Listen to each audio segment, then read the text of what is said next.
Galaxy News Hour Live. प्रजातन्त्र वा लोकतन्त्र नाम जेसुकै दिनुस् यसले खासै फरक पार्दैन। कारण स्पष्ट छ, यसले भुइँ मान्छेको जीवनस्तर उकास्न केही फरक पारेन। राणाहरूको जहानिया शासन फालियो, आयो प्रजातन्त्र। राजतन्त्र फालियो, पायो गणतन्त्र र लोकतन्त्र। तर किनारामा पारिएको समुदाय सधैँ उपेक्षित। 7 दशक अघिको क्रान्तिले निरङ्कुश शासनको अन्त्य भयो। आम नागरिकले स्वतन्त्रताको श्वास फेर्न पाए। 2046 को जनआन्दोलनले समाज खुला भयो।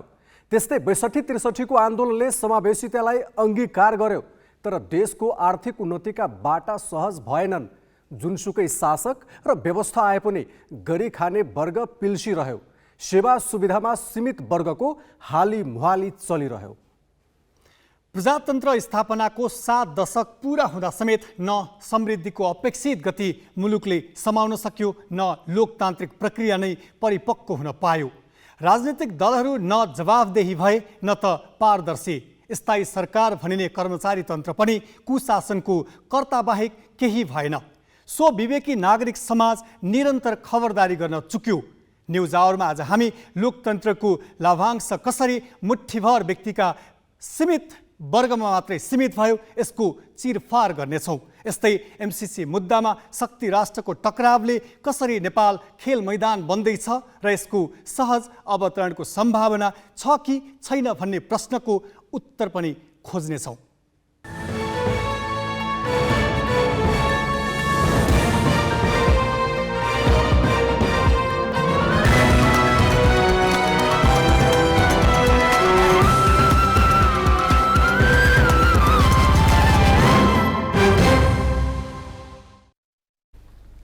नमस्कार, यो हो ग्यालेक्सी न्युज आवर। अब हेडलाइन्स।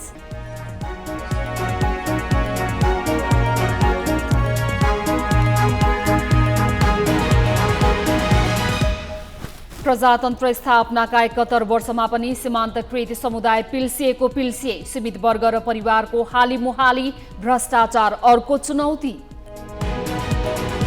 शक्ति राष्ट्रको खुला टकरावले एमसीसी झनै पेचिलो। एकीकृत समाजवादी संसदमा छलफल गर्न तयार। ओली भन्छन् गठबन्धनका कारण देश खेल मैदान बन्यो। नेपाल भारत ऊर्जा सचिव स्तरीय बैठक फागुन दोस्रो साता बस्न भारतको प्रस्ताव। संयुक्त लगानीमा जलविद्युत आयोजना निर्माणमा चासो। युक्रेनको पूर्वी क्षेत्रमा रुस समर्थित लडाकु परिचालन। विद्रोहीको आक्रमणमा 1 सैनिकको मृत्यु। नेटो सम्बद्ध देशका नेतालाई भेट्न राष्ट्रपति जेलेन्स्की जर्मनीमा। र ग्लोबल क्वालिफायरमा नेपालको लगातार दोस्रो जित। सेमिफाइनलको सम्भावना बलियो। फिलिपिन्सलाई 136 रनको हार चखायो।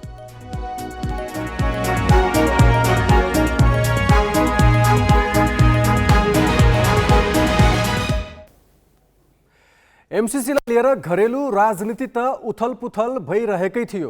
हुँदा शक्ति राष्ट्रहरूको रणनीतिक टकराव पनि देखिने गरी बाहिर आएको छ।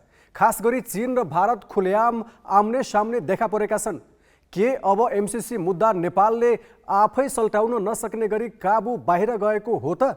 अथवा यस मुद्दाको सुझबुझपूर्ण अवतरण कहाँ र कसरी होला? हेरौँ यो सामग्री।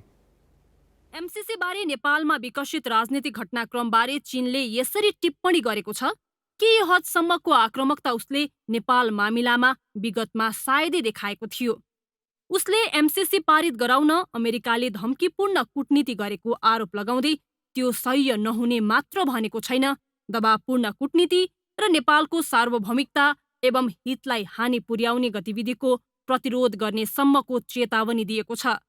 यसअघि अमेरिकी सहायक विदेश मन्त्री डोनाल्ड लूले नेपालका प्रधानमन्त्री लगायत प्रमुख दलका शीर्ष नेतालाई फोन गरेर एमसीसी पारित गर्न दबाब दिएको पृष्ठभूमिमा चीनको यो प्रतिक्रिया आएको छ। अमेरिकी दबाब र सक्रियता अनि चीनको यस प्रतिक्रियाले के अब एमसीसी मुद्दा नेपालले आफै सल्टाउन नसक्ने गरी काबु बाहिर गएको हो त? जुन बेलामा तपाईको मुलुक कमजोर देखिन्छ त्यो बेलामा चाहे मित्र हुन् चाहे अरू हुन्, तिनीहरूले अलिअलि आफ्नो बल अलिअलि कोर्सिभनेस चाहिँ नै प्रयोग गर्छन्। हेर्नुहोस्, यो अनेक किसिमका इलिमेन्टहरू हेर्नुहोस्, बाहिर खुला गएपछि समाजभित्र धेरै एलिमेन्टहरू हुन्छन्। कति चाहिँ नि डिजायरेबल कति अनडिजायरेबल, हाम्रो अनवान्टेड खालका चाहिने फ्रेन्ड्सहरू पनि त्यहाँभित्र प्रवेश गर्छन्। तिनीहरूको आफ्नो आफ्नो इन्ट्रेस्ट हुन्छ र आफ्नो आफ्नो तपाईँको चाहिँ पापड त्यहाँ सेकाउन जान्छन्। हेर्नुहोस् अहिले देखिएको पनि त्यस्तै हो। अब हामीले पानी धमिलो पार्यौँ भने त माछा मार्न त सबै आउँछन् नि। अब अहिले भन्नुहोस् हाम्रो सामरिक महत्त्वको कारणले गर्दाखेरि, भूवस्थितिले गर्दाखेरि अब चिनको पनि अमेरिकाको पनि कन्सर्न हुनु स्वाभाविक हो। यी सबै कुरालाई हामीले पहिल्यैदेखि नै ध्यान पुर्याउनु पर्थ्यो, तर अलिकति मैले दुःखसाथ भन्नुपर्छ हामीले ध्यान पुर्याउन सकेनौँ। अहिले त अलिकति सफ्ट हिसाबबाट अगाडि आएका छन्। भोलि गएर यसले अलिकति उग्र रूप लिँदै गयो, नेपाल चाहिँ कन्फ्लिक्ट जोनमा पर्यो भने त्यो राष्ट्रको लागि दुर्भाग्यपूर्ण हुन्छ। जसरी अहिले सत्ता गठबन्धन भित्रका दुई धार र प्रमुख प्रतिपक्षीको बेग्लै धारले घरेलु शक्तिबीच त्रिकोणीय द्वन्द्व देखिएको छ, त्यसरी नै चीन र अमेरिकासँगै तेस्रो भू राजनीतिक खेलाडीका रूपमा ढिलो चाँडो भारत प्रवेश गर्न सक्नेछ। त्यतिखेर मुद्दा झनै जटिल बन्ने निश्चित छ। त्यसो भए यसको अवतरण कहाँ र कसरी होला त? यसलाई चाहिँ आफ्नो चाहिँ भन्छ कन्फ्लिक्ट जोनमा नेपाललाई राख्ने प्रयास गर्न सक्छन् हामीले ध्यान दिएनौँ भने। हो त्यसबाट जोगिनुपर्छ, जोगाउनुपर्छ। त्यो होइन, हेर्नुहोस् त्यसतर्फ जानै दिनु हुँदैन। हामीले अझै पनि समय छ, यसलाई ठिक छ संसदमा सबैले मिलेर संसदमा पेश गर्ने र संसदमा यसका चाहिँ सबै कुराहरूलाई पारदर्शी हिसाबले छलफल गरेर ठिक छ भने त्यसलाई पास गर्ने, छैन भने पनि कति के परिमार्जन गर्नुपर्छ त्यो कुरा त राष्ट्रले भन्यो भनेदेखि अमेरिकाले पनि मान्छ नि। अब हामी नै विभाजित भएर होइन यो त अमेरिकाले भने हो आँखा चिम्लेर गर्नुपर्छ भन्न थाल्यो भने त्यो चाहिँ अलिकति राष्ट्रिय हित र दृष्टिकोणले अलि मिल्दैन। अब यसलाई हामीले हेर्दाखेरिमा यो उहाँहरूको कुरा हो। चिनियाको आफ्नो खालको इन्ट्रेस्ट होला, चाहे अमेरिकाको अर्को होला, तर यो दुइटैको पछि हामी लाग्न हुँदैन।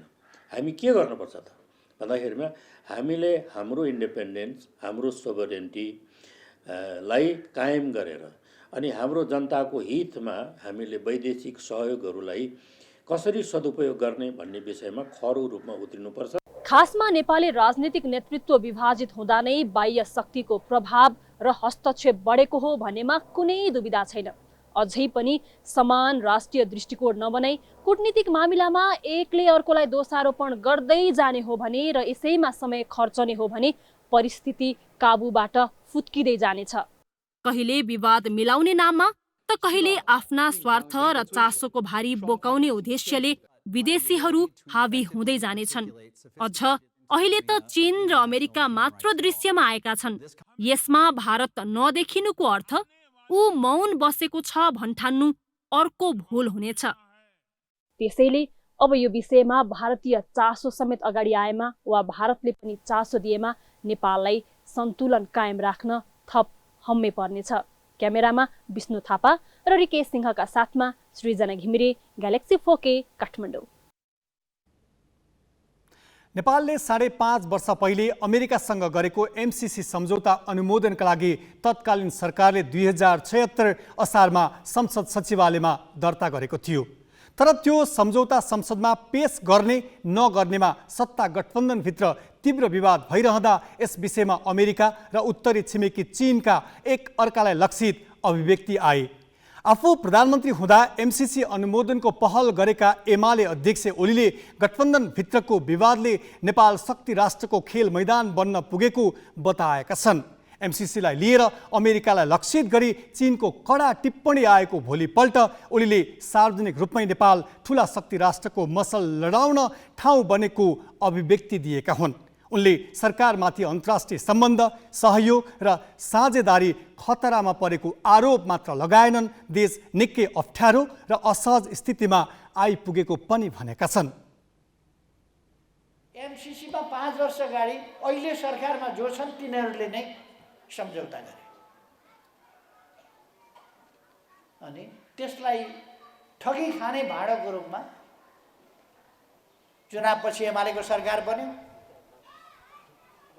अहिले पास गर्नु हुँदैन, एमालेलाई सरकारबाट हटाएपछि हामी पास गर्छौँ भनेर पास गर्न पर सार्दै सार्दै सार्दै अब अहिले अन्तर्राष्ट्रिय सम्बन्ध, नेपालको विदेश सम्बन्ध त्यसलाई तहसनस पारेका छन्। हामीले भनेका थियौँ संसदमा पेश गरिदिउँ, संसदले निर्णय गर्छ। संसदमा हामीले छानेर पठाएका जनप्रतिनिधिहरू छन्, जनप्रतिनिधिले निर्णय गर्छन्। कमसेकम निर्णय गर्ने ठाउँमा त पुर्याइदेऊ। त्यति बेर उनीहरूले पुर्याउन सकेनन्। अहिलेसम्म पनि निर्णय गर्ने ठाउँमा पुर्याउन सकेका छैन। बाहिर निक्लिएर बुरुक्क बुरुक्क उफ्रिन्छ। संसदमा नपुर्याउने, बाहिर बुरुक्क बुरुक्क उफ्रिने, निर्णय नगर्ने अनि अरूलाई अब्जस लाउने। अन्तर्राष्ट्रिय सम्बन्धको स्थिति के छ? ठुला ठुला शक्ति राष्ट्रहरू नेपालको सन्दर्भमा नेपाल खेल मैदान हुने गरी भनाभनमा उत्रिन थालिसके। यहाँ ठुला राष्ट्रहरूको मसल लडाउने ठाउँ हुन थाल्यो। यो कुराबाट अहिलेको सरकार सजग देखिँदैन। अन्तर्राष्ट्रिय सम्बन्ध, अन्तर्राष्ट्रिय सहयोगको स्थिति, अन्तर्राष्ट्रिय साझेदारी, यी सबै कुरा खतरामा पर्दै गएका छन् र एउटा अप्ठ्यारो र असहज स्थितिमा हामी पुगेका छौँ। नेकपा एकीकृत समाजवादी सत्ता गठबन्धनमा निकै विवादित बनेको एमसीसी यथास्थितिमा अनुमोदन गर्ने पक्षमा छैन। उसको आज बसेको स्थायी कमिटीको बैठकले एमसीसीका कतिपय बुँदा राष्ट्रघाती रहेको निष्कर्ष सहित संशोधन बिना अनुमोदन नगर्ने निर्णय गर्यो।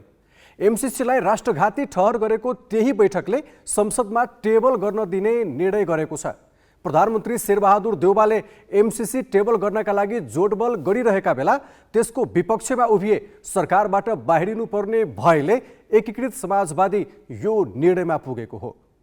यसलाई व्यापक रूपमा आम जनताको बीचमा बहस नगरिकन नहुने, जनताका प्रतिनिधिहरूले यसबारेमा जानकारी नलिकन नहुने, यसका कानुनी समस्याहरू र अन्य प्रकारका समस्याहरू थुप्रै रहेका र सम्झौतामा धेरैवटा विरोधाभास रहेको हुनाले र विगतमा अनेक पटक सम्झौतालाई संशोधन अनेक पटक गरिरहेको सन्दर्भलाई पनि हेर्दै संशोधन गरेर मात्रै राष्ट्रहित अनुकूल बनाएर मात्रै यसलाई पारित गर्न सकिन्छ भन्ने हाम्रो पार्टीको धारणा रहेको छ। यसकारण यथास्थितिमा नो एमसीसी। टेबल गर्ने कुरालाई कुनै विशेष दह्रो एजेन्डा टेबल गर्नै हुँदैन भन्ने प्रकारको एजेन्डासँग हामी जान हुन्छ कि हुँदैन भन्ने विषयमा हामीले छलफल गरेका छौँ। संसदले पारित गर्ने विषय भएको हुनाले संसदका सांसदहरूले छलफल गर्न पाउने अधिकार हो टेबल गर्नु भनेको। यसकारण यसको लागि कुनै रिजिडिटी राख्न हुँदैन भन्ने हाम्रो बुझाइ दृष्टिकोण हो। अब सांसदहरू देश प्रेमले ओतप्रोत हुनुहुन्छ, राष्ट्रिय हितका लागि उहाँहरू मर्यादा गरेर लाग्नु भएको छ, जनताको आवाज सुन्नुभएको छ। आम जनता आज एमसीसीको विपक्षमा देखिएका छन्। उनको मनोविज्ञानले एमसीसीको पक्षमा लाग्नेहरू असल मान्छे होइनन् भन्ने पैदा गर्दै गरिएको अवस्थामा उहाँहरूले बुझ्नुहुनेछ र निर्णय लिनुहुनेछ भन्ने हामीलाई सांसदप्रति भरोसा छ। यसैबीच एमसीसी संसदमा टेबल गर्ने विषयमा नेकपा माओवादी केन्द्रका अध्यक्ष पुष्पकमल दाहालले सभामुख अग्नि सापकोटालाई भेटेका छन्। सत्ता गठबन्धनबाटै सदनमा टेबल गर्न दबाव परिरहेका बेला दाहालले सभामुखको लैनचौर स्थित निवासमै पुगेर यसबारे कुराकानी गरेका हुन्। सापकोटाले यसअघि सदनमा टेबल गर्न तयार रहेको तर दलहरूबीच सहमति हुनुपर्ने बताएका थिए। ताजा राजनीतिक घटनाक्रमबारे निरन्तर अपडेट दिँदै जानेछौँ। अब पालो सही कि गलतको।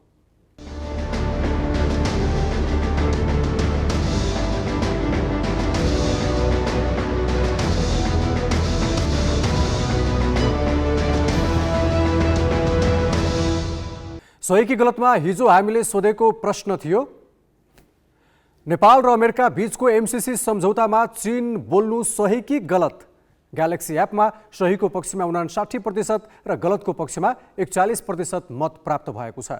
मत व्यक्त गर्नुहुने सम्पूर्ण दर्शकलाई धन्यवाद।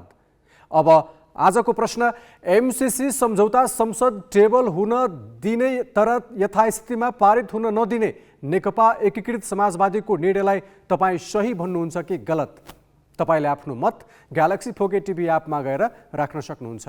यसको अन्तिम परिणाम भोलिको न्युज आवरमा प्रसारण गरिनेछ। Galaxy app Google play store र एप स्टोरबाट डाउनलोड गर्न सक्नुहुन्छ। अब केही न्युज संक्षेपमा।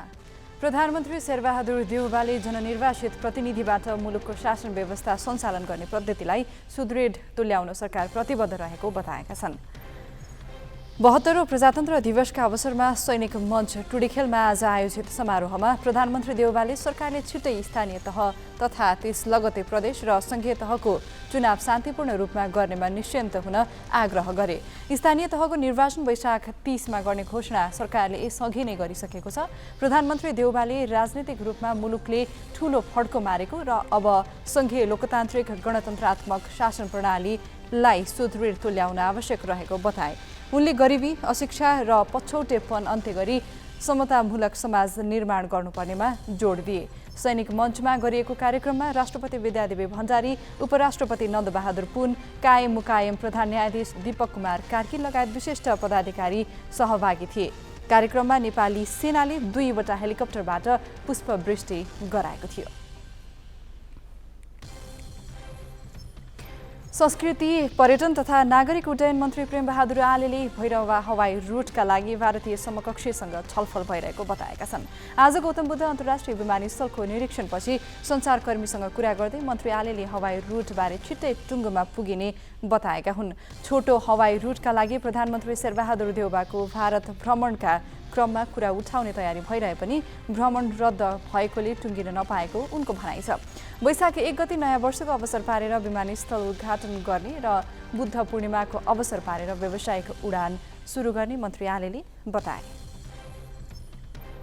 रूपन्देहीबाट अपहरणमा परेका 2 बालबालिकाको झापाबाट सकुशल उद्धार गरिएको छ। प्रहरीले अपहरणकारीलाई पनि पक्राउ गरेको छ। रूपन्देहीको बुद्धनगर स्थित प्रभात बोर्डिङ स्कुलमा अध्ययनरत 12 वर्षीय प्रसिद्ध दाहाल र उनकी बहिनी 9 वर्षीय प्रसन्न दाहाल फागुन 5 गते स्कुल बसबाटै अपहरणमा परेका थिए। उनीहरू साँझसम्म पनि घर नफर्किएपछि अभिभावकले खोजी सुरु गरेका थिए। बसका चालकले प्रसिद्ध र प्रसन्नलाई फोटो खिच्न भनी उनीहरूका फुपाजु पर्ने खेमबहादुर पौडेलले लगेको बताएपछि प्रहरीले पौडेलमाथि निगरानी बढाएको थियो। प्रहरीले 2 बालबालिकालाई झापाको वीरता मोडबाट उद्धार गर्नुका साथै पौडेललाई पक्राउ गरेको छ। पारिवारिक दुश्मनीका कारण पौडेलले अपहरण गरेको प्रारम्भिक अनुसन्धानबाट खुलेको छ। उनलाई अपहरण तथा शरीर बन्धक मुद्दामा अनुसन्धान सुरु गरिएको प्रहरीले जनाएको छ।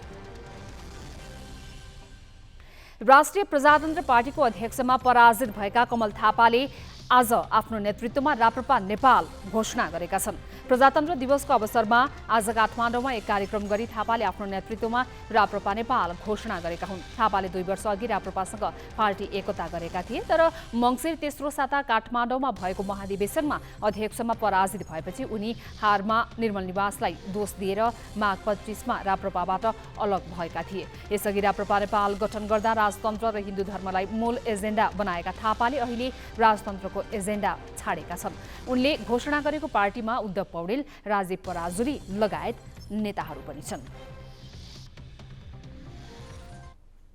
आज 72औं प्रजातन्त्र दिवस 2007 सालमै पहिलोपल्ट राजनीतिक क्रान्ति सम्पन्न भएको थियो। तर यो व्यवस्था बारम्बार आक्रमण र जोखिममा पर्यो। अहिले समावेशी विशेषता सहितको संघीय लोकतान्त्रिक गणतन्त्र संविधानले व्यवस्था गरेको छ। अब यो व्यवस्था कति सुरक्षित छ र यसका बाहक कति इमानदार छन् त? यसबारे सामग्री नवराज पाण्डेबाट। प्रजातन्त्र जनताका लागि, जनताले र जनताबाट नै शासन गर्ने प्रणाली हो। आज नेपालमा प्रजातन्त्र आएको 71 वर्ष पूरा भयो। प्रजातन्त्र प्राप्तिका 71 वर्षमा पनि हामी आधारभूत प्रश्नमै अल्मल्लिरहेका छौँ। जुन तह र तबकाका लागि प्रजातन्त्र आएको हो, उनीहरूले यसको अनुभूत नै गर्न पाएका छैनन्। समानता र सहभागितामूलक लोकतन्त्रको दृष्टिमा हाम्रो प्रजातन्त्र निकै कमजोर छ। अझै सीमित वर्ग र परिवारले नै लोकतन्त्रको लाभ उठाइरहेका छन्। लोकतन्त्रमा राज्यमा नागरिकको बराबरी हिस्सेदारी हुन्छ भन्ने बुझे पनि सुर्खेतकी अस्मितावादीले हामी कहाँ लोकतन्त्र छ भनेर पत्याउन सकेकी छैनन्। सत्तामा पुग्ने तिनीहरू नै हुन् जोसँग पुँजी छ, होइन? अब जो गरिब छ, जो निमुखा छ, जो पिछडिएको छ, त्यो त सधैँभरि तल नै रहने हो। त्यो कारणले गर्दाखेरि अब प्रजातन्त्र आयो, होइन? देशमा प्रजातन्त्र आयो भन्छ, जनताको शासन, धेरै कुराहरू छन्। तर हामी चाहिँ अहिलेसम्म मान्छे हुनै नपाएको कारणले गर्दाखेरि अब कुन चाहिँ प्रजातन्त्रको कुरा गर्ने हो? हुन पनि समावेशिता र समानुपातिक प्रणाली उही हुने खाने वर्ग र आसेपासे पोस्ने प्रवृत्तिलाई नयाँ लिस्नो बनेको छ। निर्वाचन हार्ने भय बढ्ने बित्तिकै समानुपातिकबाट संसद छिर्ने र आरक्षण पनि सत्ताकै रैथानेले कब्जा गर्दा सधैँ किनारमा पारिएको समुदाय अहिले पनि उपेक्षामै परेको महसुस गरिरहेको छ। अझ लोकतन्त्र र समावेशीपनका नारा लगाउनेहरू नै अधिकार र स्रोत साधन आफै कब्जा गर्न अनेक हरकत गरिरहेको देख्दा तत्काल सुधारको आश गर्ने ठाउँ पनि देखिँदैन। प्रजातन्त्रको जुन ध्येय थियो त्यो भने अझै पनि पुरा हुन सकेको छैन। अझै पनि देशमा दण्डहीनता छ। वाक स्वतन्त्रता भए तापनि अझै पनि व्यक्तिहरू न्यायका लागि आवाज उठाउन सकिरहेको अवस्था छैन। बालबालिका लगायत पिछडिएको वर्ग महिलाहरूको अवस्था अझै पनि दयनीय छ र अझै पनि के छ भने आधारभूत आवश्यकताको लागि पनि जनताहरू तर्सिरहेको अवस्था छ। हुन त 2007 सालमा ल्याएको प्रजातन्त्र अनेकन हन्डर ठक्कर खाएरै सही अहिलेसम्म सङ्घीय लोकतान्त्रिक गणतन्त्रका रूपमा परिष्कृत भइसकेको छ। तर शब्दमा परिवर्तन देखियो। शब्दलाई संस्कारमा ढाल्न व्यवस्थाका सञ्चालकहरू तयार छैनन्। यिनले लोकतन्त्र लोककै तहसम्म पुग्न दिएका छैनन्। सीमित वर्ग र परिवारले यसको लाभ उठाइरहेका छन्। लोकतन्त्र भन्ने बित्तिकै आवधिक निर्वाचनको कुरा आउँछ। राजनीतिक दलले कसरी नेतृत्व छान्छन् र कसरी उम्मेद्वार चुन्छन् त्यो हेरौँ। गएको मङ्सिर 10 देखि 14 सम्म एमाले महाधिवेशन गर्यो। तर एमालेमा नेतृत्व चयनको विषयलाई लिएर सामूहिक छलफल भएन। मौजुदा अध्यक्ष केपी शर्मा ओलीकै तजबिजमा नेतृत्व छानियो। उता माओवादीमा अध्यक्ष पुष्पकमल दाहालले त पहिला आफूले केन्द्रीय सदस्य चुने र त्यसपछि तिनै सदस्यहरूबाट आफूलाई अध्यक्ष चुन्न लगाए। नेतृत्वको यही प्रवृत्तिले लोकतन्त्रका प्रमुख वाहक शक्ति राजनीतिक दलकै लोकतान्त्रिकरण भएको छैन। अनि कसरी मौलाओस् लोकतन्त्र?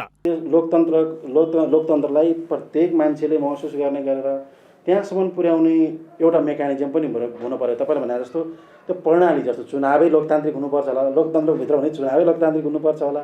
लोकतन्त्रमा हामीले उठाउने उम्मेदवार छान्ने तरिकै लोकतन्त्र हुनुपर्छ होला, लोकतान्त्रिक हुनुपर्छ होला। अनि मात्र त्यो हामीले कल्पना गरेको मान्छे चाहिँ उसले पनि लोकतान्त्रिक आफूलाई लोकतन्त्र भनेर बनाउन सक्छ होला। अझ नियमित चुनाव समेत कहिले गर्ने र कहिले नगर्ने भनेरै रणाको मच्चाउले लोकतन्त्र पनि के लोकतन्त्र? प्रजातन्त्र स्थापना पछिका 7 दशक राजनीतिक अस्थिरतामै गुज्रिए। 2007 सालमा आएको प्रजातन्त्र 2017 सालमा खोसियो। त्यो फिर्ता पाउन 30 वर्ष सङ्घर्ष गर्नु पर्यो। 2046 सालमा ल्याएको बहुदल 2059मा पुग्दा नपुग्दै धरापमा पर्यो। यसको प्रमुख कारण लोकतान्त्रिक प्रक्रियाभित्र छिर्ने तर परिणाम नस्वीकार्ने प्रवृत्ति थियो। 2048मा काङ्ग्रेसले बहुमत ल्यायो। काङ्ग्रेसभित्रकै प्रतिपक्षले गिरिजाप्रसाद कोइरालाको नेतृत्व 5 वर्ष स्वीकार गर्न सकेनन्। 36 र 74मा काङ्ग्रेस बाँडियो। 2074मा एमाले ठुलो पार्टी बन्यो। माओवादीसँग एकता गरेर झन्डै 2/3 शक्ति बन्यो। त्यसबीच एकातिर अध्यक्ष केपी शर्मा ओली निरङ्कुश बन्ने प्रयास गरे। उनका समवयीहरूले उनको नेतृत्व स्वीकार गर्न पनि इन्कार गरे। प्रतिकार स्वरूप ओलीले संसद नै भङ्ग गरे। अर्को अस्थिरतामा मुलुक प्रवेश गर्यो। दलभित्रको यो चिन्तन लोकतन्त्रको राजमार्गमा सधैँ चुनौती बनेर तेर्सिएको छ। लोकतन्त्र मात्रै होइन, हामी त अहिले सङ्घीय गणतन्त्रमा छौँ। सङ्घीय गणतन्त्र भनेको सिंहदरबार गाउँमा पुग्यो। गाउँमा पनि होइन, प्रत्येक परिवारमा पुग्यो भन्ने हो नि त। गाउँको निर्माणमा, भोट दिने सवालमा, विकासमा, आर्थिक नीतिहरू बनाउन सक्नु एउटा परिवारको हरेक सदस्यले मत दिन पाउँछ भन्ने हो नि त गणतन्त्रको सारमर्म, लोकतन्त्रको सारमर्म। तर अहिले भइरहेछ के भन्दाखेरिमा राजनीतिक दलले त्यही मान्छेलाई फेरि माथि पुर्यायो जसले समाजमा समानता चाहँदैन। राजनीतिक दलले त्यही मान्छेलाई चाहिँ नेतृत्व सुम्प्यो जसले असमानता निरन्तर होस् भन्ने चाहन्छ। नेपाली लोकतन्त्रको सबैभन्दा ठुलो शत्रु अब कुनै निरङ्कुश वा हतियारधारी शक्ति नभई भ्रष्टाचार हुने देखिएको छ। ट्रान्सपरेन्सी इन्टरनेसनलले नेपाललाई संसारकै भ्रष्ट मुलुकहरूको सूचीमा राखेको छ।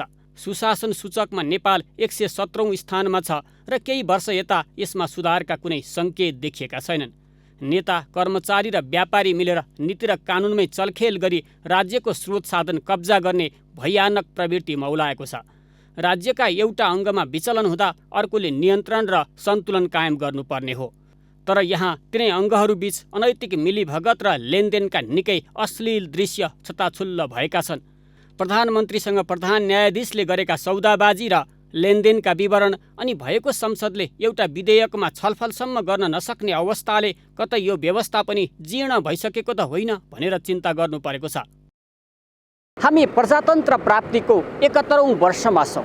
71 वर्षको यो अवधिमा प्रजातन्त्र लोकतन्त्र हुँदै गणतन्त्रको रूपमा बदलियो, विडम्बना संस्कारको रूपमा बदलिन सकेन। क्यामेरामा सञ्जय घिमिरे र योगेश लामाका साथ अक्षर काका, ग्यालेक्सी फोके, काठमाडौँ। देशमा प्रजातन्त्रका लागि भएको 2007 सालको आन्दोलन देखेको पुस्ताले अझै पनि बेला बखत सोही नाममा आन्दोलन देख्ने सुन्ने गरेका छन्। प्रजातन्त्र र अधिकारका नाममा पटक पटक आन्दोलन भए पनि अझै व्यवहारिक पक्ष कमजोर अवस्थामा रहेको अध्ययनले देखाएको छ। इकोनोमिस्ट इन्टेलिजेन्स नामक अन्तर्राष्ट्रिय संस्थाले हालै विश्वभरका 167 देशमा गरेको प्रजातन्त्रको अवस्थाबारे अध्ययन हेरौँ। कुल 10 अङ्कमा जम्मा 4.41 अङ्क पाएको नेपाल 101औं स्थानमा छ। यो भनेको कमजोर प्रजातन्त्रको सूचक हो। जबकि विश्व वरीयतामा पहिलो स्थानमा रहेको नर्वेले पूर्ण प्रजातन्त्रको उपमा पाएको छ। उसले 9.75 अङ्क पाएको छ। अमेरिका 26औं स्थानमा छ।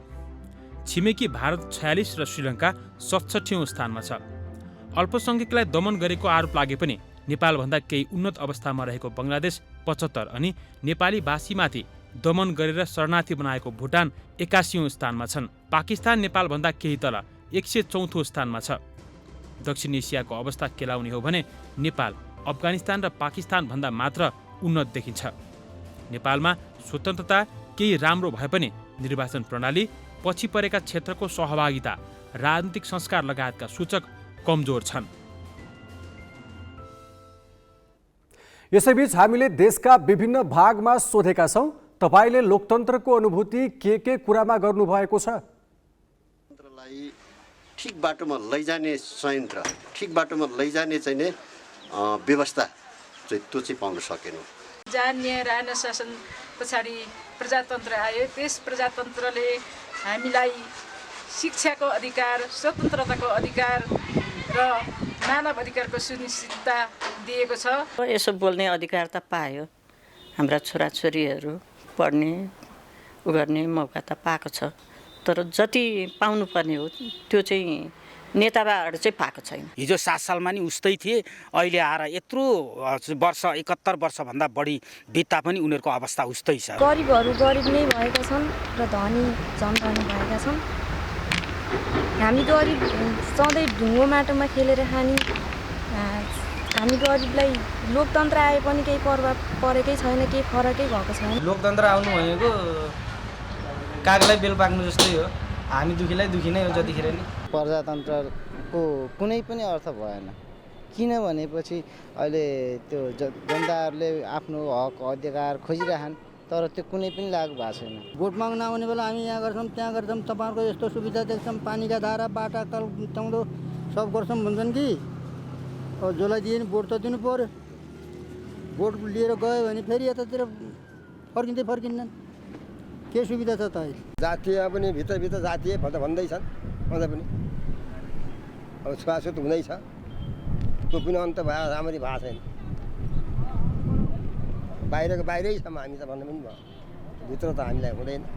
आज प्रजातन्त्र दिवस, खै हामी जस्तो गरिब दुखीको के दिन्छ सरकारले? अहिलेसम्म केही पनि छैन। प्रजातन्त्र दिवस भन्छ, तर तपाईँको अब प्रजातन्त्रले चाहिँ अब ल्याउँछु यो गर्छ, प्रजातन्त्र गर्छु भन्छ, अब खै गर्नु सकेका छैन अहिलेसम्म। प्रजातन्त्र ढलेपछि देशले चाहिँ समृद्धि हासिल गर्छ, जनताहरू सुखी हुन्छन् भन्ने अपेक्षा हामीले गरेका थियौँ, तर अहिले त्यो अवस्था छैन। नेताहरू पो बढी धनी हुँदै गएका छन्। आफ्नो पहुँचमा भएको मान्छेहरूले पाउने र हामी अलिकति पिछडिएको वर्गहरूले चाहिँ नपाउने हुनाले चाहिँ किसानहरूले चाहिँ अहिलेसम्म कतैबाट केही पाएको महसुस मैले गरेको छैन। कुर्तीहरू अझै पनि कायम छ र जबसम्म समाजमा सबै समुदायले समानता, यो भातृत्व र सबैले चाहिँ के भन्छ समान अधिकार पाउँदैन, तबसम्म वास्तविक रूपमा प्रजातन्त्र आएको चाहिँ सर्वसाधारण जनताले महसुस गर्न सक्दैन। आज 72औं प्रजातन्त्र दिवस 104 वर्षे राणा शासन विरुद्धको सङ्घर्षले सफलता प्राप्त गरेको दिन। प्रजातन्त्रपछि संविधान र शासन व्यवस्थामा त परिवर्तन भयो, तर प्रजातन्त्र पुनर्स्थापना र त्यस यताका आन्दोलनमा होमिएका व्यक्तिको जीवन भने दयनीय छ। झापा र इलामको सीमावर्ती बस्ती अर्जुनधारा नगरपालिका खोदुनाबारीका मान कुमार तामाङ झापा विद्रोहका योद्धा हुन्। तामाङले नेकपा एमालेका अध्यक्ष एवं पूर्व प्रधानमन्त्री केपी शर्मा ओलीसँगै 17 वर्ष जेल जीवन बिताएका छन्।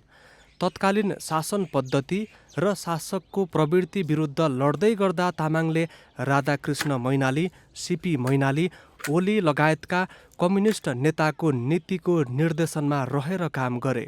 घर परिवार बालबच्चा छाडेर 2027 सालमा भूमिगत युद्ध लडेका उनी 29 सालमा पक्राउ परे।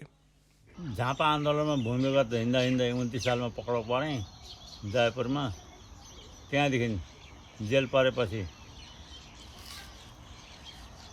जेलभन्दा पनि थाना कस्टडीबाट इलाम चलन गऱ्यो। अब अरू 3जना जेलबाट, हामी 3जना चाहिँ कस्टडीबाट इलाम सरुवा गऱ्यो।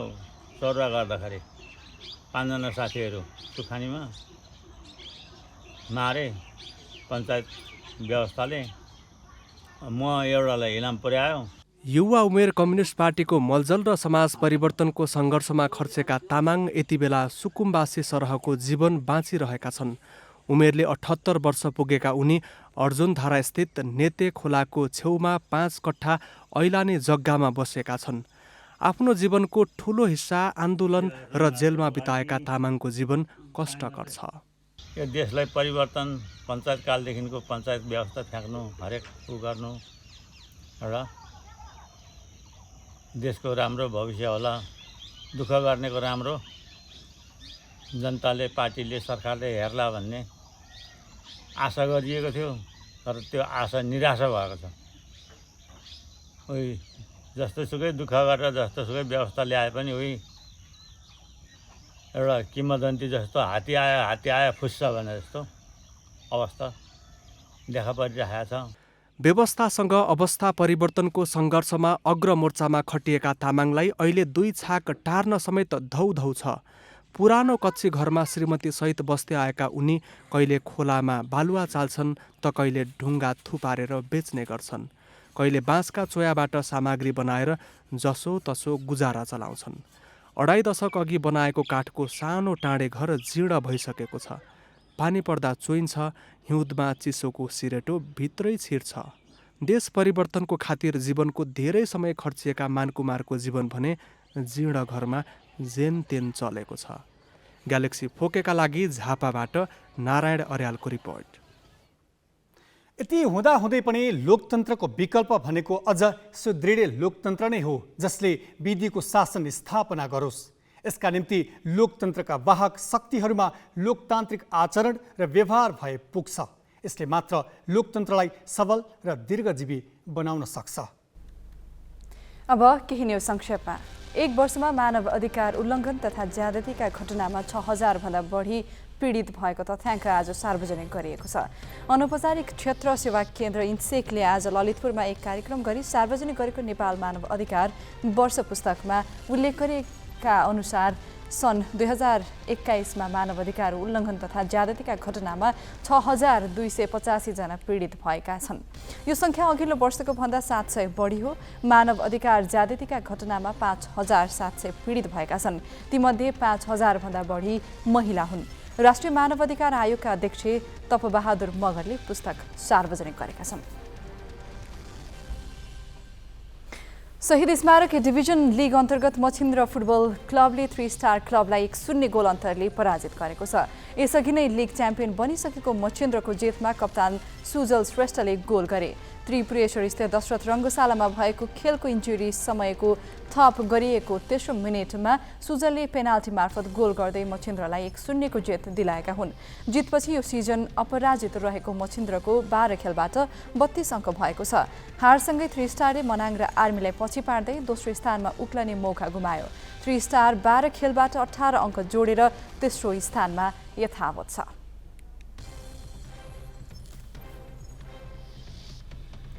सफल पोखरा अन्तर्राष्ट्रिय म्याराथनको उपाधि केन्याका स्टेफन कोस्गेईले जितेका छन्। केन्याका धावक कोस्गेईले 16औं संस्करणको सफल पोखरा अन्तर्राष्ट्रिय म्याराथनमा कीर्तिमान बनाउँदै उपाधि जितेका हुन्। उनले 2 घण्टा 19 मिनेट 43 सेकेन्डमा दौड पूरा गरे। यसअघि नेपाली सेनाका आनन्दमान श्रेष्ठले 2 घण्टा 25 मिनेट 5 सेकेन्डमा दौड पूरा गर्दै कीर्तिमान बनाएका थिए। कोस्गेई पोखरा म्याराथन जित्ने दोस्रो विदेशी धावक हुन्। केन्याकै सिमियोन किप्लागातो दोस्रो र नेपाली सेनाका धावक मोहनदेव जोशी तेस्रो भएका छन्। 15औं संस्करणमा जापानका धावकले उपाधि जितेका थिए। महिलातर्फ नेपाल प्रहरीकी राजपुरा प्रसाईले हाफ म्याराथनको उपाधि रक्षा गरेकी छिन्। सशस्त्र प्रहरी बलकी बिन्दा श्रेष्ठ दोस्रो र जुम्लाकी राममाया बुढा तेस्रो भएका छन्। विजेता खेलाडीलाई गण्डकी प्रदेशका मुख्यमन्त्री कृष्णचन्द्र नेपाली पोखरेलले पदकसहित नगद पुरस्कार प्रदान गरे। खुला म्याराथनमा पहिलो भएका कोस्गेईले 4 लाख रुपैयाँ पाएका छन्। यस्तै राजपुराले 1 लाख रुपैयाँ जितेकी छिन्। जितपुर सिमरा गोल्ड कपको 12औं संस्करण चैत 10 गतेदेखि हुने भएको छ। आयोजक नवजनजागृति युवा क्लबले आज सिमरामा पत्रकार सम्मेलन गरी प्रतियोगिताबारे जानकारी दिएको हो। सिमरा रङ्गशालामा हुने प्रतियोगितामा ए डिभिजनका 6 आयोजक र मफसलका 4 गरी 10 टिमले प्रतिस्पर्धा गर्नेछन्। रङ्गशालामा फ्लड लाइट जडान गरी साँझको समयमा प्रतियोगिता सञ्चालन गर्ने आयोजकले जनाएको छ। यस वर्ष पुरस्कार राशि बढाइएको छ। विजेताले 10 लाख र उपविजेताले 5 लाख रुपैयाँ पाउनेछन्। प्रतियोगिता चैत 19 गतेसम्म सञ्चालन हुनेछ। युक्रेनको पूर्वी क्षेत्रमा रुस समर्थित सरकार विरोधी लडाकु तैनात गरिएका छन्। पूर्वी क्षेत्रका दानियस्क र लुहान्स्क राज्यले औपचारिक रूपमै सरकार विरोधी लडाकु परिचालन गरेका हुन्। ती दुवै राज्य रुस सरकारका समर्थक हुन्।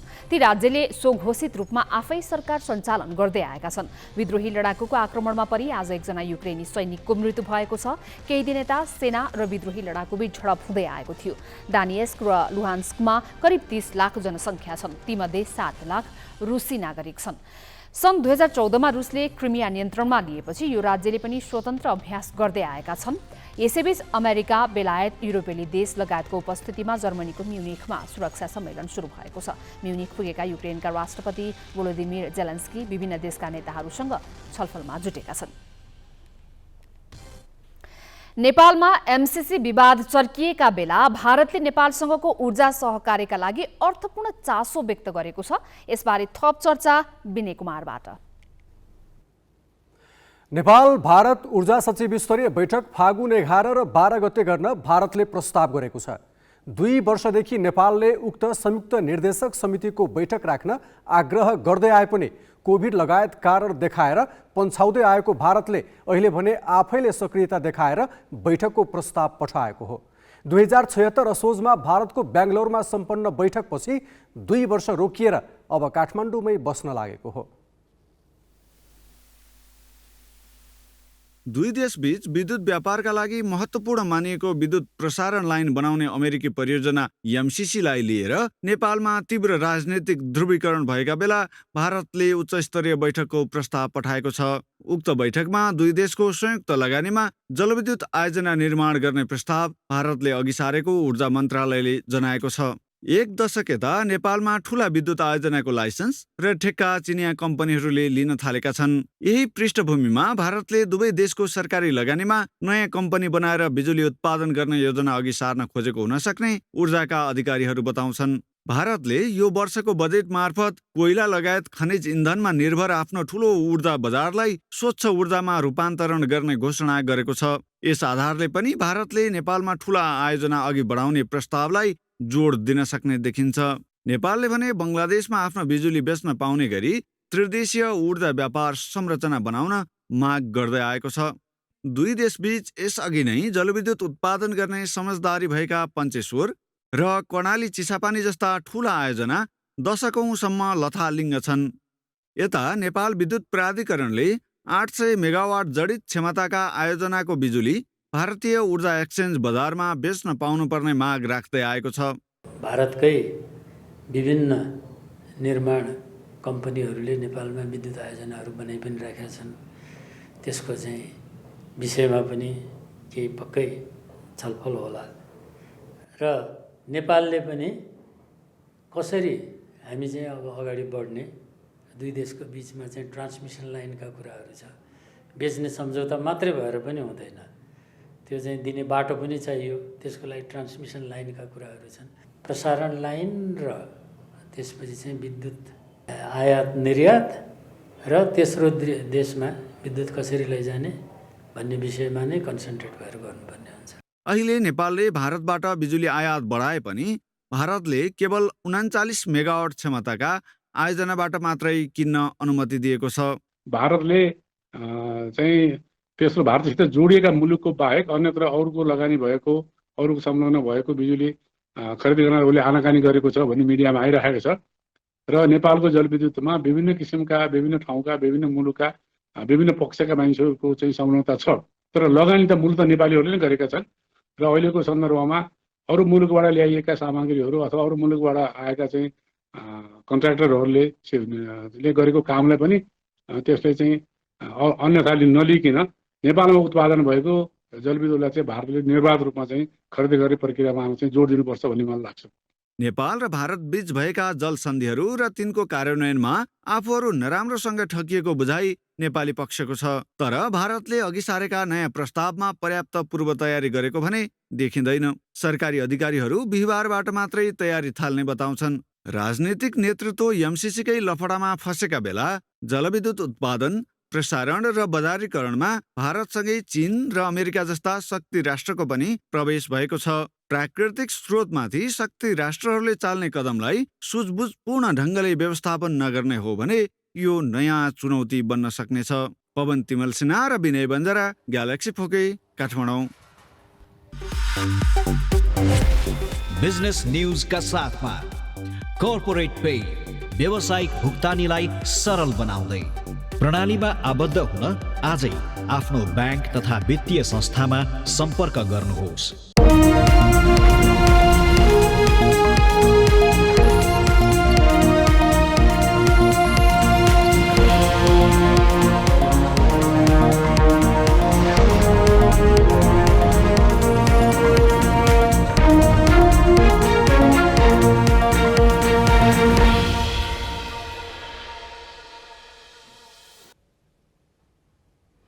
लगानी योग्य रकम, तरलता अभाव र चर्को ब्याज दरका कारण यो साता शेयर बजार ओह्रालो लाग्यो।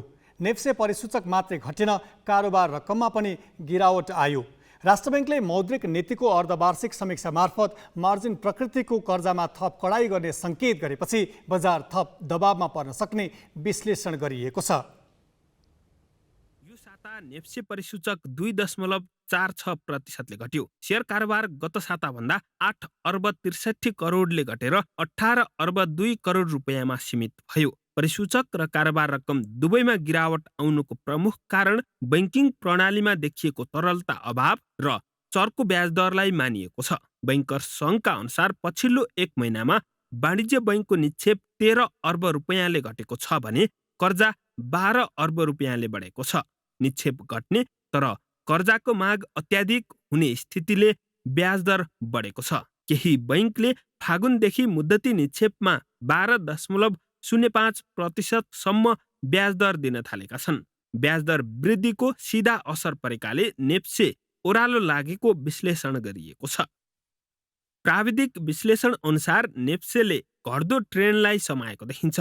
माघ 4 गते 2982 बिन्दुमा पुगेको नेप्से त्यस यता 250 अङ्कले घटेर 2732 बिन्दुमा झरेको छ। यसले नेप्से घट्दो क्रममा रहेको देखाउँछ। बजार घटिरहेका बेला राष्ट्र बैंकले ब्याज दर थप बढाउन दिने गरी मौद्रिक नीतिको समीक्षा गर्यो। शेयर बजारलाई प्रत्यक्ष असर गर्ने गरी राष्ट्र बैंकले मौद्रिक नीतिमा हेरफेर नगरे पनि मार्जिन प्रकृतिको कर्जाको जोखिम भारमा पुनरावलोकन गर्ने उल्लेख गरिएकाले यसबाट बजार थप प्रभावित हुने विश्लेषण गरिएको छ। चिरञ्जीवी भट्टराई, ग्यालेक्सी फोके, काठमाडौँ। आइसिसी T20 विश्वकपको ग्लोबल क्वालिफायरमा नेपालले लगातार दोस्रो जित दर्ता गरेको छ। दमदार ब्याटिङमा नेपालले फिलिपिन्सलाई 136 रनको लज्जास्पद हार चखायो। आजको जितमा कुशल भुर्तेलको शतक जितको प्रमुख आधार बन्यो। कुशल र दिपेन्द्र सिंह ऐरीले कीर्तिमानी साझेदारी गरे। यो जितमा नेपाल 4 अङ्कसहित समूहको शीर्ष स्थानमा छ, जसले नेपालको सेमिफाइनल सम्भावनालाई बलियो बनाएको छ। क्यानाडा र ओमानले 2-2 अङ्क जोडेका छन्। फिलिपिन्सको भने लगातार यो दोस्रो हार हो।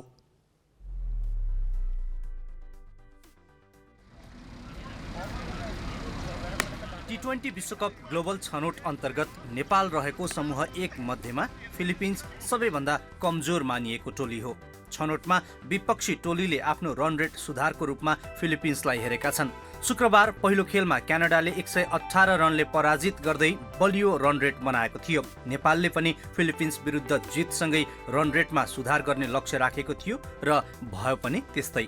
पहिलो खेलमा ओमान विरुद्ध सनसनीपूर्ण जित निकालेको नेपालले शनिबार ओमान क्रिकेट एकाडेमीको मैदानमा फिलिपिन्समाथि 136 रनको पराकिलो जित निकाल्यो। तर 2 खेलाडी सस्तैमा गुमाउँदा नेपालको सुरुवात भने सोचे अनुसार हुन सकेन। दोस्रो ओभरको पहिलो बलमै आसिफ शेख गोल्डन डकआउट भए।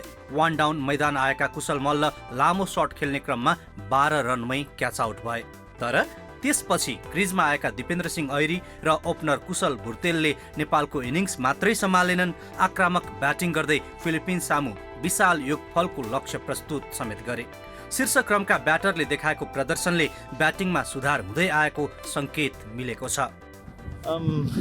I think it's a good win for us because भनौँ न आगामी गेमहरुमा चाहिँ रन रेटले एकदम इम्पोर्टेन्ट रोल खेल्ने छ। So I think it's a plus point for us to win a game like credit goes to Kushal Bhurtel and DP किनभने त्यो एउटा राम्रो पार्टनरशिप थियो। प्लस अब त्यसपछि बलिङमा पनि अब राम्रै स्कोरमा रोकेको चाहिँ हो, तर अल आउट गरेको भए अझै राम्रो। तर कमजोर मानिएको फिलिपिन्ससँगको ब्याटिङले ढुक्क हुने स्थिति पक्कै छैन। यो प्रदर्शनलाई निरन्तरता दिने चुनौती भने कायमै छ। नेपालले जित्दा क्यानाडा भने ओमानसँग हार्यो। यसले सेमिफाइनल समीकरण रोमाञ्चक बनाएको छ, तर लगातारको दोस्रो जितले नेपालको सम्भावना बलियो बनेको छ। Today match it's hard for me to assess because I think it's I think the batters got a kind of an easy go today, but scoring runs in a T20 game, regardless of whatever the opponents like, still it's runs is runs. So I think it's a great kind of a rehearsal for the upcoming game. So happy to see the top order score runs. कुशल भुर्तेल नाम जस्तै कुशल batter, छोटो समयमा नेपाली क्रिकेटमा भरपर्दो ब्याटरको छवि बनाउन सफल युवा खेलाडी। नेपालको परम्परागत समस्या ओपनिङ नै थियो, जसलाई कुशलको कुशल ब्याटिङले भर दिएको छ। उनी पहिलो नम्बरका पहिलो रोजाइका ब्याटर हुन्।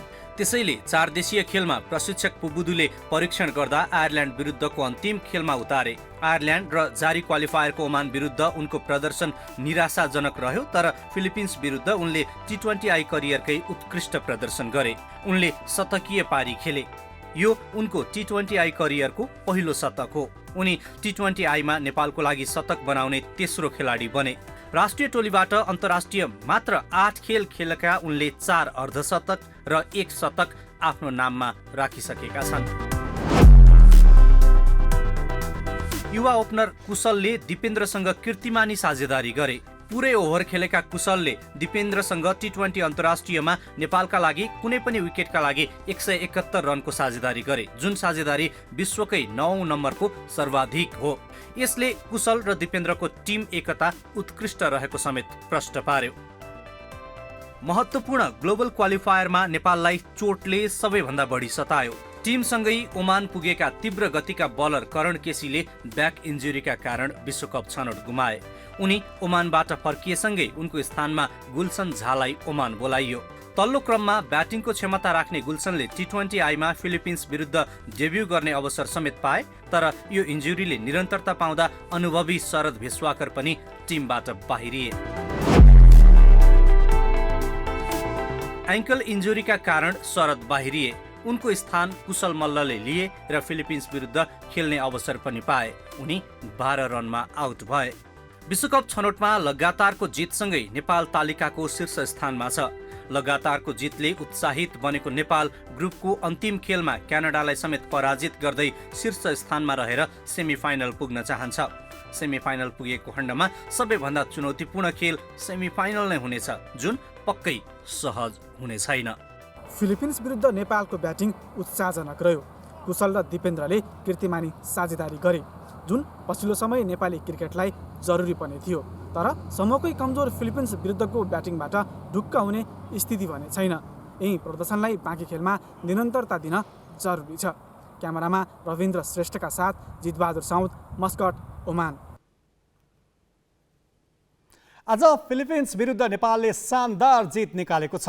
यससँगै सेमिफाइनलमा नेपालको सम्भावना पनि बलियो बनेको छ। आगामी खेलमा अब नेपालको रणनीति के हुन्छ र नेपालको जितलाई कसरी लिन सकिन्छ भन्नेबारे थप जानकारी दिन ओमानमा रहेका हाम्रा खेलकुद संवाददाता जितबहादुर साउद अहिले प्रत्यक्ष सम्पर्कमा छन्। जितबहादुरजी, आज फिलिपिन्स विरुद्ध शानदार जित नेपालले निकालेको छ, यसलाई कसरी लिन सकिन्छ र नेपालले पूर्ववत खेलका तुलनामा यो अलि ब्याटिङमा सुधार गरेको हो? हजुर नवराजी, आज खेललाई उत्कृष्ट नै मान्न सकिन्छ, किनभने नेपालले 136 रनले फिलिपिन्सलाई पराजित गरेको छ, जुन नेपाली इतिहासमा यो सबैभन्दा तेस्रो नम्बरको ठुलो जित हो। तर हामीले यसलाई चाहिँ ठुलो जित भए पनि जसरी अब कप्तानले हामीसँग कुरा गर्दाखेरि कप्तानले भन्नुभयो फिलिपिन्सको सबै विकेट चाहिँ हामीले लिने कोसिस गरेका थियौँ, उनीहरूको लक्ष्य त्यो थियो, तर त्यो चाहिँ सम्भव भएन। तर जित लिँदा यसलाई चाहिँ हामीले रोमाञ्चक र ठुलो चाहिँ मान्न सकिन्छ। लगातारको यो दोस्रो जितले सेमिफाइनलमा पुग्नका लागि नेपालको सम्भावना बलियो त बनाएको छ, तर अन्तिम खेल क्यानाडासँग अझै बाँकी नै छ। अब नेपालको रणनीति कस्तो छ? क्यानाडा पनि बलियो टोली छ जसरी, तर क्यानाडा आज ओमानसँग पराजित भएको छ। क्यानाडाको सुरुवाती केही ब्याट्सम्यान पनि राम्रो छ, बलिङ पनि राम्रै छ, तर त्योसँग हामी चाहिँ सुरुवाती 2 खेल जितिसकेकोले हाम्रो मनोबल उच्च छ, हाम्रो रन रेट पनि राम्रो भयो। आज फिलिपिन्सलाई जसरी रन रेट नै राम्रो गर्ने हिसाबमा जसरी खेलेका थिए खेलाडीले अनि 136 रनले पराजित गर्यो, त्यसले गर्दा पनि रन रेट हाई भएको कारणले हामीलाई अलिकति सहज छ। तर सहज छ भन्दैमा क्यानाडालाई त्यति सहज रूपमा लिएको पनि छैन, किनकि बलियो टोली पनि हो। हस्, धन्यवाद। उनी थिए हाम्रा खेलकुद संवाददाता जो ओमानमा रहेर आइसिसी क्रिकेट प्रतियोगिताको समाचार सङ्कलन गरिरहेका छन्। लिगको रोमाञ्च भनेकै उपाधि र रेलिगेसन हो। 3 दिन अगाडि सादो बाटो युथ क्लबलाई हराउँदै मछिन्द्र क्लब 2 खेल अगाडि सिजनको ए डिभिजन च्याम्पियन बन्यो। यो सँगै लिगको उपाधि होड सकियो, बाँकी थियो रेलिगेसन ब्याटल। शनिबार च्यासल युथ क्लब यो सिजनमा रेलिगेट हुने पहिलो टिम बन्यो। फ्रेन्डसँग 2-1 को हारमा च्यासल 1 खेल अगाडि नै बी डिभिजनमा झरेको हो। 12 खेलमा 1 जित, 3 बराबरी र 8 हारले च्यासललाई रेलिगेट गराएको हो। अब ललितपुरकै अर्को क्लब रेलिगेसनमा पर्ने सम्भावना उच्च बनेको छ। च्यासल युथ क्लबले यो सिजनको सुरुवात अगाडि तामझाम नै गर्यो। इटलीको जुनियर फुटबल खेलेका खेलाडी विकास बिरागलियालाई टिममा भित्रायो। विकाससँगै 5 विदेशी खेलाडीलाई टिममा अनुबन्धन गर्यो। लिगको सुरुवात पनि राम्रै गर्यो। पहिलो खेल मात्र स्टारसँग हार्यो, तर दोस्रो खेलमा एपीएफलाई 1-0 ले हरायो। तर दुर्भाग्य यसपछि 12औं चरण सकिँदा अर्को जित भने निकाल्न सकेन। मैदानभित्र प्रदर्शन कमजोर बन्दै गयो। यो कमजोरीलाई सच्याउने भनेको क्लब म्यानेजमेन्टले हो। तर म्यानेजमेन्टभित्रै मनमुटाव बढेकोले पनि होला प्रशिक्षक बालगोपाल साउखलाले 8औं चरणपछि टच लाइनको जिम्मेवारी नै छाडे। उनको स्थानमा ली म्यान्सनलाई ल्याइयो, तर उनको नेतृत्वले पनि च्यासलको रेलिगेसन टरेन। शनिबार दशरथ रङ्गशालामा फ्रेन्च विरुद्ध जित वा कम्तीमा बराबरी जरुरी थियो रेलिगेसनको सम्भावनालाई टार्नका लागि। तर फ्रेन्चसँग 2-1 को हारमा च्यासल जारी लिगमा रेलिगेट हुने पहिलो टिम बन्यो।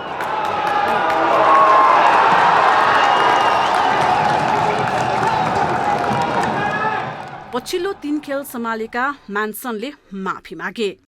We feel for the community, we feel for the fans, so it's very disappointing to be sitting here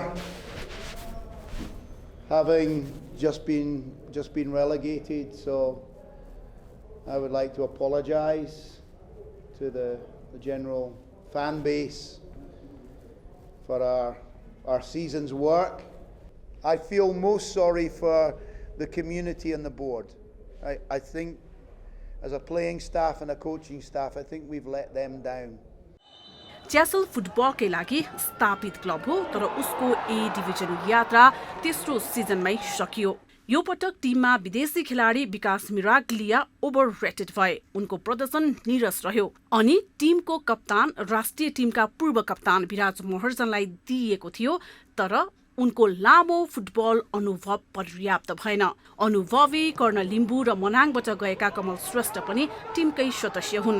ओह्रालो लाग्दो प्रदर्शनलाई भर्थे गर्न क्लबले जापानमा रहँदै आएका सन्तोष साउखलाबाट आश गर्यो, तर उनले पनि 2 खेल मात्र खेले। उनको जादु नचलेपछि उनी जापान फर्किए। यी नाम चलेका खेलाडी बाहेक सबै जुनियर खेलाडी थिए। सिनियर र जुनियर खेलाडीको तालमेल मिलेको देखिएन।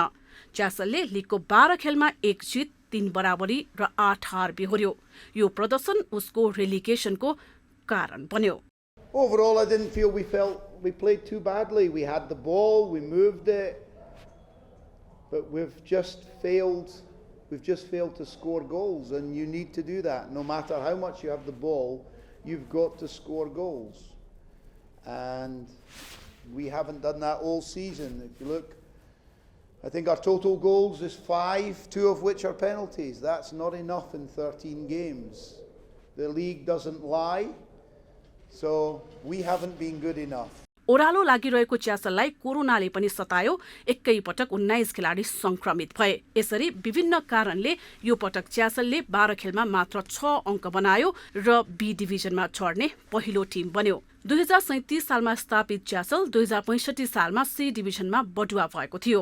2066 मा सी डिभिजन लिगको उपविजेताको रूपमा च्यासल बी डिभिजनमा पुगेको थियो। यसपछि 2072 सालमा बी डिभिजन च्याम्पियन बन्दै शीर्ष डिभिजनमा बढुवा भएको थियो। त्यसपछि एक सिजन खेल्न नपाउने भए पनि 2074 मा लिग नहुँदा च्यासलले 2075 मा शीर्ष डिभिजन खेलेको थियो। च्यासलले 2075 को रेलिगेसन बिनाको र 2076 को लिग खेलेको थियो। लिग खेलेको तेस्रो सिजनमा नै ए डिभिजन यात्रा टुङ्गियो। ललितपुरमा रहेका 6 बाट ए डिभिजन क्लब संख्या 5 मा पुगेको छ। यो सिजन रेलिगेट हुने दावेदार हुने अर्को क्लब पनि ललितपुरकै ब्रिगेड बोयज, चौलाखेल र फ्रेन्ड्स मध्ये एक हुने देखिएको छ। न्यूज आवरको अन्तिममा छौं। जाँदा जाँदै हेडलाइन्स।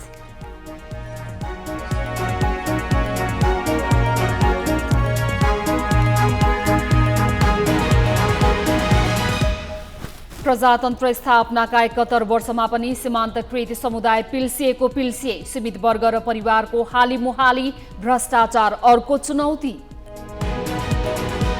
शक्ति राष्ट्रको खुला टकरावले एमसीसी झनै पेचिलो। एकीकृत समाजवादी संसदमा छलफल गर्न तयार। ओली भन्छन् गठबन्धनका कारण देश खेल मैदान बन्यो। नेपाल भारत ऊर्जा सचिव स्तरीय बैठक फागुन दोस्रो साता बस्न भारतको प्रस्ताव। संयुक्त लगानीमा जलविद्युत आयोजना निर्माणमा चासो। युक्रेनको पूर्वी क्षेत्रमा रूस समर्थित लडाकु परिचालन। विद्रोहीको आक्रमणमा 1 सैनिकको मृत्यु। नेटो सम्बद्ध देशका नेतालाई भेट्न राष्ट्रपति जेलेन्स्की जर्मनीमा। र ग्लोबल क्वालिफायरमा नेपालको लगातार दोस्रो जित। सेमिफाइनलको सम्भावना बलियो। फिलिपिन्सलाई 136 रनको हार चखायो।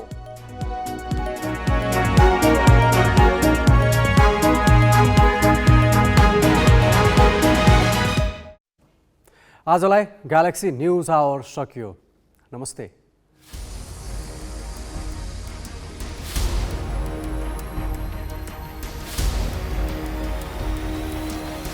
This is Galaxy News Hour Live.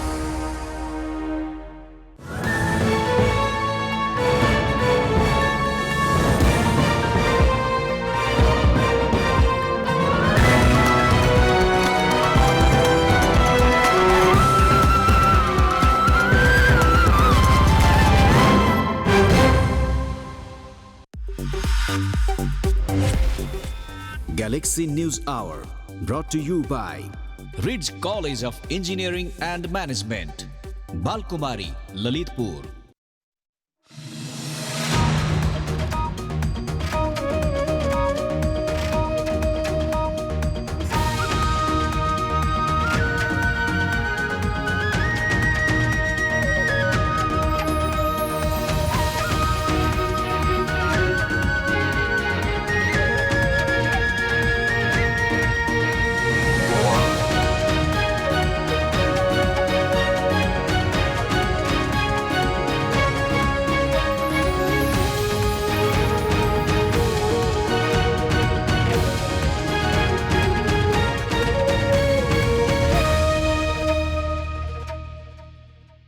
Initially, I was quite confused after I finished my +2 examinations.